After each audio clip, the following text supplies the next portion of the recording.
Zayazan masih so aktif namanya Bani. Kembali di The Perspective bersama alumni. Yang pastinya masih sama Kak Sen, salah satu dosen Universitas Pembangunan Jaya yang ada di Prodi Ilmu Komunikasi. Kalau misalnya mau ketemu Kak Sen, join nanti ya di Ilmu Komunikasi. Nah, hari ini kita bakalan ketemu sama alumni lagi yang pasti semoga akan terus menginspirasi para Zayazan. Yaitu ada Kak Nadira. Yeay.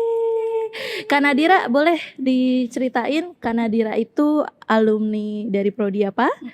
Tahun berapa? Dan sekarang lagi sibuk apa nih? Oke, aku alumni angkatan masuknya itu 2017. Ya ampun, udah lama banget. 2017. Senior lah ya. Terus habis itu sekarang kesibukannya jadi arsitek, tapi aku juga lagi jadi kepengurusan di ICCN, Indonesia Creative Cities Network. Oke, kepengurusannya sebagai sekretaris deputi. berarti lulusnya tahun Lulusnya 2021. 2021. Jadi interestku sekarang arsitektur dengan ekonomi kreatif. Ekonomi kreatif. Sekarang kerja di studio apa tadi?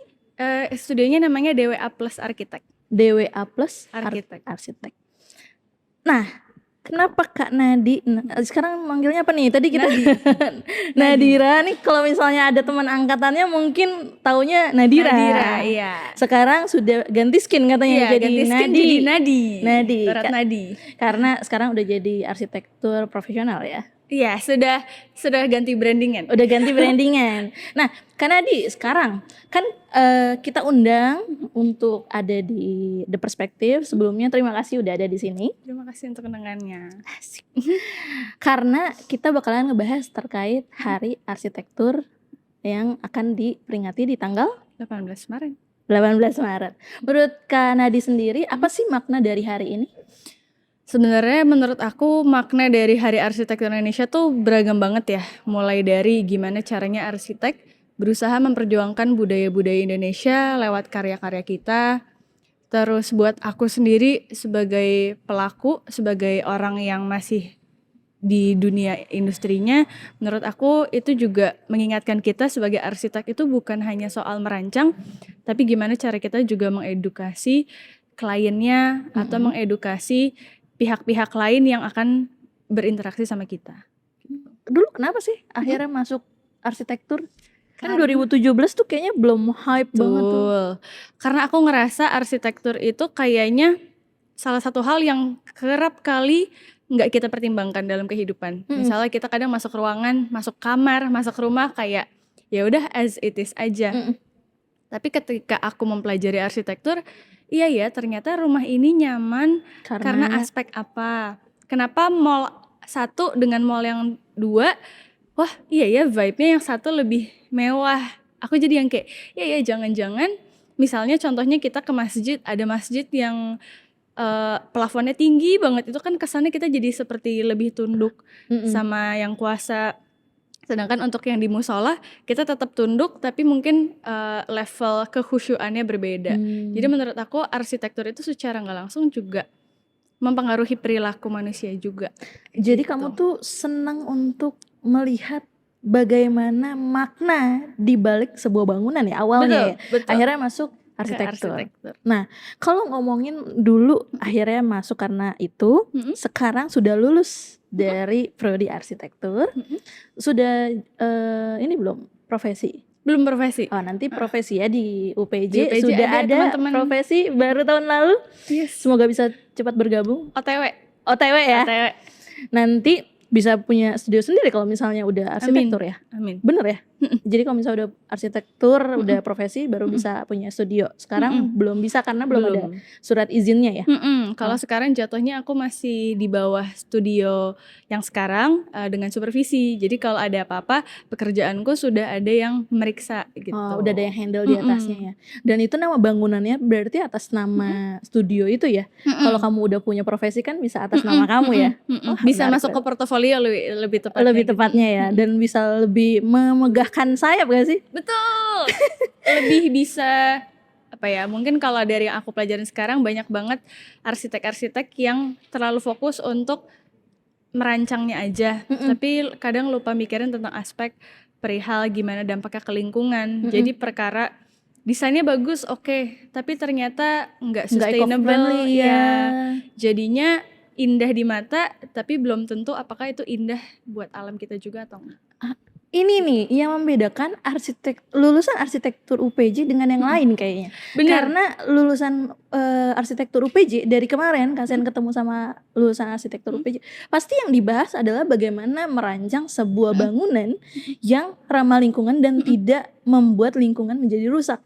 Itu tuh poin dasarnya yang kita ajarkan di sini ya berarti ya. Jadi kalau di zaman aku dulu Iya. ada namanya mata kuliah SED, Sustainable Eco Development. Jadi gimana arsitek itu juga harus mikirin, misalnya tanahnya 10x10, gimana idealnya itu nanti kalau udah dibangun, air kalau hujan, kalau apa tetap punya wilayah untuk nyerap lagi. Karena pada dasarnya air itu kan kita simpan di dalam tanah. Dampak buruknya adalah kalau semua arsitek nurutin maunya klien dengan 10x10-nya itu dibikin perkerasan semua, yang terjadi adalah banjir gitu. Dan apalagi kalau itu ngelakuin arsiteknya banyak ya.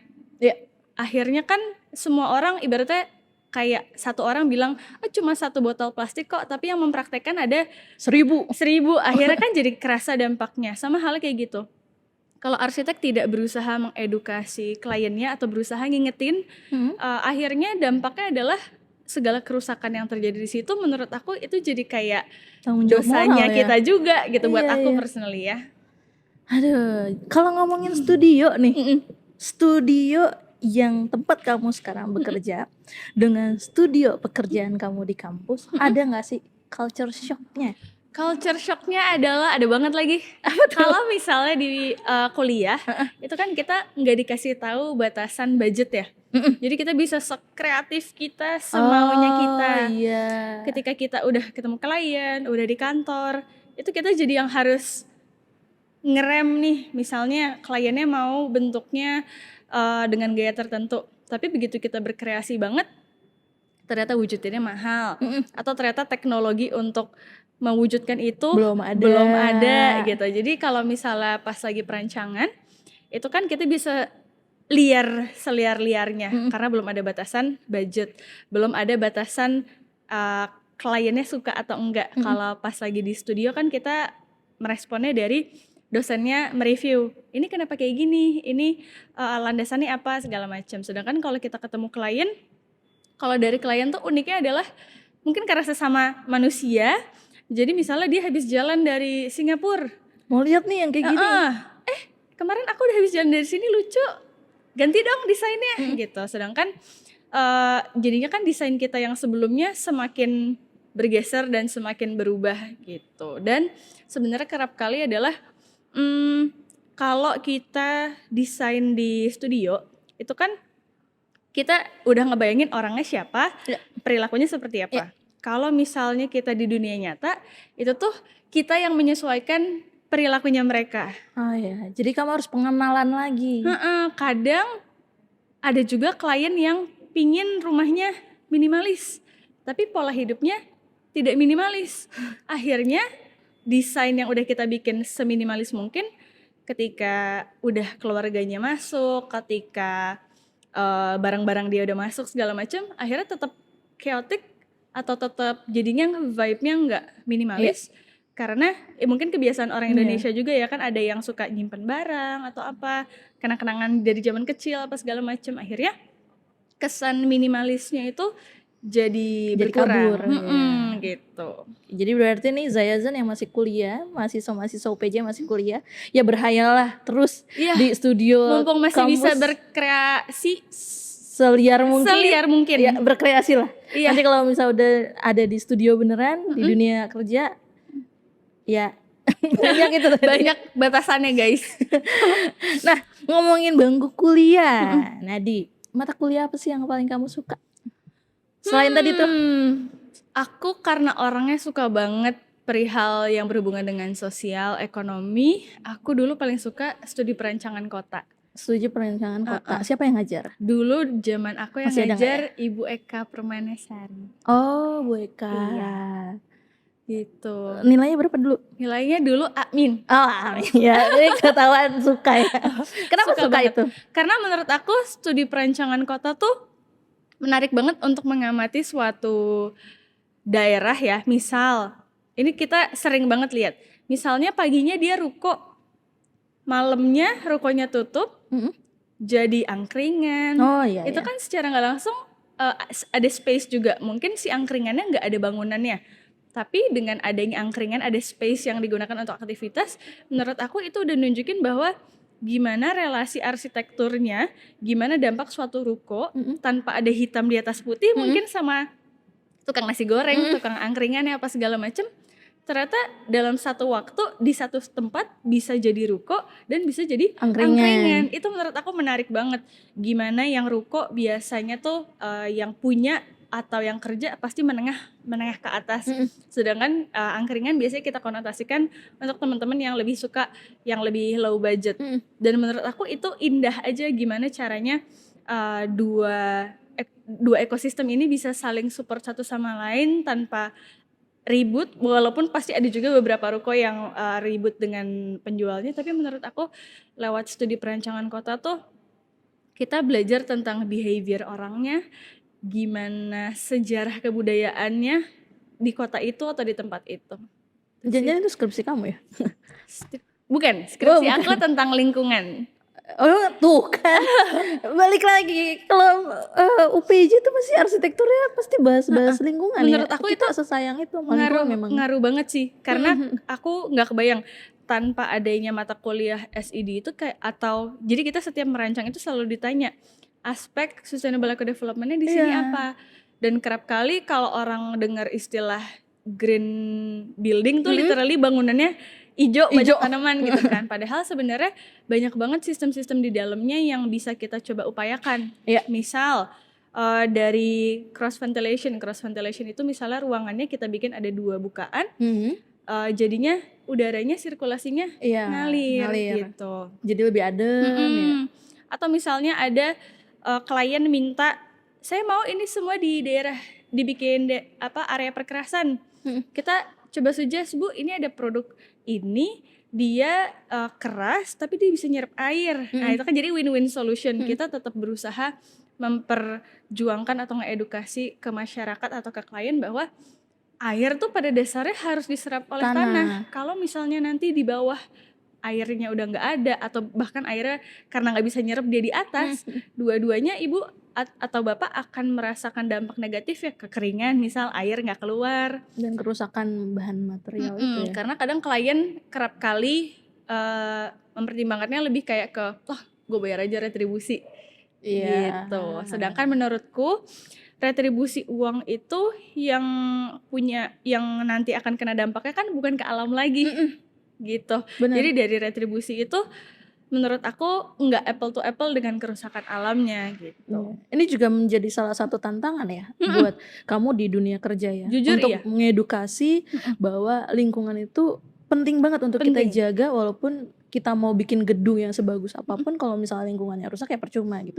Ada nggak tantangan lain yang menurut kamu ini harus diedukasi juga nih buat Zayazan?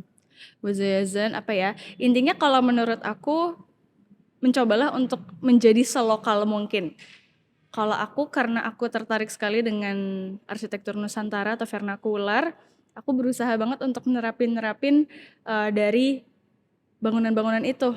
Misalnya dari cross ventilation, terus habis itu misalnya mungkin ini terdengar sepele, tapi kenapa sih atap rumah kita tuh dibikin lebih dari misalnya bangunannya segini, biasanya tuh atapnya lebih gini kan.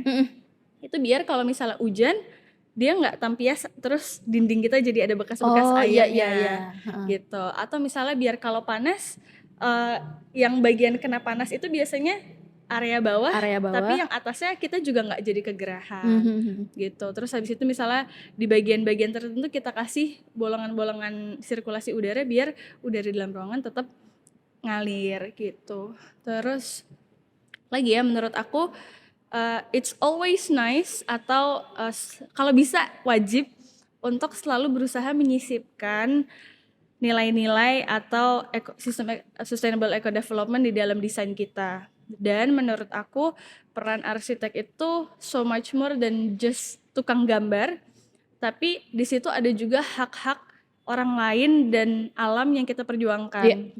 Misal kita ngelihat lagi desain kamar apa segala macam, wah kok ini kamar asisten rumah tangganya kecil sekali ya. Sedangkan kalau dari studi arsitekturnya kayaknya dengan ruangan tertutup seperti ini, gelap, pasti nanti mbaknya akan tidak betah, sehingga nanti pemilik rumah akan kemungkinan akan sering gonta-ganti mbak. Menurut aku itu udah campuran antara sisi berarsitektur, campur humanis, campur kepekaan kita sebagai sesama manusia. Wah, ini ruangannya kecil banget. Biasanya aku akan coba suggest ke ownernya, Pak, Bu, ini ruangan asisten rumah tangganya menginap atau tidak ya? Kalau misalnya menginap mungkin akan lebih nyaman kalau kita bikin lebih besar. Kalau memang tidak menginap mungkin kita gedeinnya nggak perlu seberapa, tapi setidaknya ketika dia istirahat di situ nyaman. Gitu. Berarti membaca situasi. Betul. Itu adalah tantangan yang juga berat. Betul. Sebagai profesi arsitek. Betul. Karena banyak banget teman-teman yang aku temukan pokoknya ngedesain aja. Pokoknya buat kliennya aja. Gitu. Bagus aja. Bagus. Estetik aja. Tapi apakah livable? Apakah orang yang di dalamnya merasa hidup ketika tinggal dalam situ? Apakah orang yang tinggal dalam merasa nyaman? Apakah ada nilai yang kita perjuangkan di situ? Ya, menurut aku dengan kita memanusiakan sesama manusia dengan misalnya space asisten rumah tangga kita bikin gede, menurut aku itu udah salah satu cara untuk mengindahkan sesama manusia. Betul. Gitu. Ngomong-ngomong desain tuh, tadi kan kamu bilang teman-teman aku banyak yang ngedesain asal desain, asal estetik. Kamu ada nggak sih desain yang kayak ini nadi banget nih, gitu? Atau kayak ini tadi kamu bilang apa vernakular? Iya, itu ada nggak sih kamu? Karena mungkin aku sekarang masih di bawah studio ya, jadi apapun yang aku lakukan masih berkiblat apa yang jadi stylenya studio tersebut. Studioku sendiri. Kalau kamu sendiri? Kalau aku sendiri ngebayanginnya ya, kalau bermimpi ada bunga-bunga kan? Iya, kalau bermimpi nanti misalnya udah ambil profesi di PJ gitu. Abis ini aku bawain formulir ya. Gitu. Harapannya pingin bikin desain hijau itu atau desain yang sustainable dapat. Bukan catnya yang hijau ya? Iya, bukan cat yang hijau ya guys. Tapi beneran punya sistem atau dampak yang oke buat alam, buat orang dalamnya. Aku pingin banget nerapin itu tuh jadi baseline di semua desain aku. Jadi kerap kali ada konotasi atau ada paradigma di mana klien tuh mikirnya kayak, oh kalau aku mau bikin desain arsitektur yang hijau pasti mahal ya, ada extra cost ya. Kalau dari extra cost itu sendiri biasanya lebih ke device-nya, misalnya pakai panas surya gitu-gitu. Biasanya mungkin modal di awal akan agak besar. Tapi sebenarnya ke belakangnya habis itu mungkin udah nggak perlu bayar listrik yang seberapa gitu. Jadi mau tidak mau sebagai arsitek yang harusnya dilakukan adalah kita udah upaya dulu nih edukasi. Pak, Bu, ini dengan kondisi bumi kita yang saat ini, saya merekomendasikan desain yang kayak gini, dampaknya nanti buat Bapak Ibu jangka panjangnya seperti apa gitu. Ada nggak sih kamu pernah ketemu sama klien yang ngotot banget udah diedukasi, tetap aja? Kalau ngotot nggak pernah sih, tapi lebih kayak ke agak berargumen dikit gitu, karena dia pingin, oh ini lahannya pengen dibikin keras semua. Tapi setelah dipertimbangkan, oke, akhirnya lahannya nggak dibikin perkerasan, tapi kita bikin biasanya carport sih misalnya. Carport kan buat naruh mobil. Sebenarnya kan itu salah satu area yang kalau misalnya kena hujan paling luas tuh buat nyerap. Ya udah akhirnya aku coba suggest untuk coba deh kita kasih rumput tapi ada kerangka-kerangka yang bikin kalau dilindes mobil itu masih aman. Jadi nggak ambles. Itu oke. Terus habis itu ada juga yang produk tadi aku lupa namanya, brandnya apa, tapi dia ada dia sistemnya kayak beton gitu kelihatannya, tapi kalau misalnya disiram air dia nyerap ke bawah. Iya, tahu. Berarti gitu. Kamu tetap mempertahankan integritas untuk I will try my best untuk memperjuangkan itu sih, karena buat aku pada dasarnya manusia nggak akan hidup kalau kita nggak bergantung sama alam. Di Indonesia sendiri udah banyak yang peduli nggak sih isu-isu kayak gini nih? melihat? Aku rasa ada pasarnya, tapi mungkin belum Belum banyak belum ya. mendominasi. Harapannya ketika kita bikin itu jadi hal yang orang mikir, oh ini extra cost, oh ini mahal. Harapannya ketika itu kita normalisasikan, itu jadi sesuatu yang lebih aksesibel gitu. Oke. Gitu. Aduh, menarik ya obrolan kita sekarang sama Nadia. Nadi, thank you loh udah hadir di sini. Tapi sebelum kita akhiri obrolan kita yang seru ini, Kak Sen pengen dong kamu memberikan 1-2 pesan untuk teman-teman arsitektur ataupun orang-orang yang mau membangun supaya bisa memperlihatkan cinta kita ke lingkungan, supaya Hari Arsitektur Indonesia bukan hanya sebatas hari, tapi juga ini sebagai peringatan kita untuk tetap menyayangi alam Lingkungan. kita. Oke, buat teman-teman yang masih di studio, please coba terapin desain-desain sustainable eco development, tapi bukan cuma asal caplok, tapi benar-benar pikirin ini nanti penerapannya gimana ya. Misalnya, oke, di awal mahal, tapi kita sebagai arsitek, kita juga harus punya ilmu public speaking. Jangan lupa, percuma kita bisa nerapin desain, tapi kita nggak bisa ngejelasin atau kita bikin orang jadi relate, iya ya, alam tuh adalah suatu hal yang penting buat kita.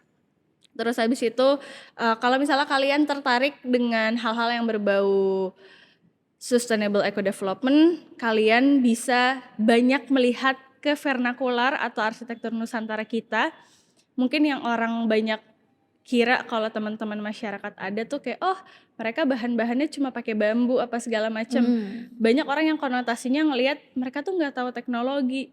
Tapi padahal nenek moyang kita yang Nusantara ini se-Indonesia itu tuh udah punya way of livingnya, dan itu ibaratnya mungkin pada zamannya mereka tuh science wasn't even a thing. Pada saat itu tuh belum ada, atau mungkin belum se-advance sekarang. Tapi ternyata itu semua bangunan-bangunan vernakular kita ketika diteliti lagi banyak banget yang kayak, oh ini pengasapannya atapnya jadi tahan lama pakai ijuk karena di bawahnya ditaruh area masak.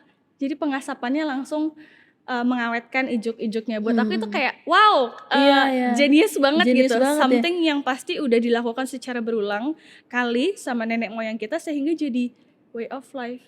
Jadi jangan lupa ngelihat ke akar budaya, try your best untuk menjadi selokal mungkin.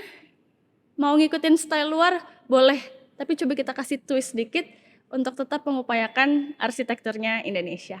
Wah, keren banget. Thank you Kak Nadi. Semoga Zayazen yang menonton bisa banyak mengambil inspirasi, dan juga kalau misalnya Zayazen yang juga mau kayak Kak Nadi, jangan lupa untuk join di UPJ, arsitektur UPJ mulai semester ini. Nanti mungkin banyak ketemu juga nih sama arsitektur Aku bakal keren banyak kayak gini. sering main ke kampus. Nanti bisa banyak ketemu di studio ya. Oke teman-teman Zayazen, kalau misalnya teman-teman suka dengan konten seperti ini, jangan lupa di share, di like, dan juga di komen kira-kira mau undang alumni dari mana lagi. Kak Sentia pamit. Karena di pamit. Thank you. Bye-bye.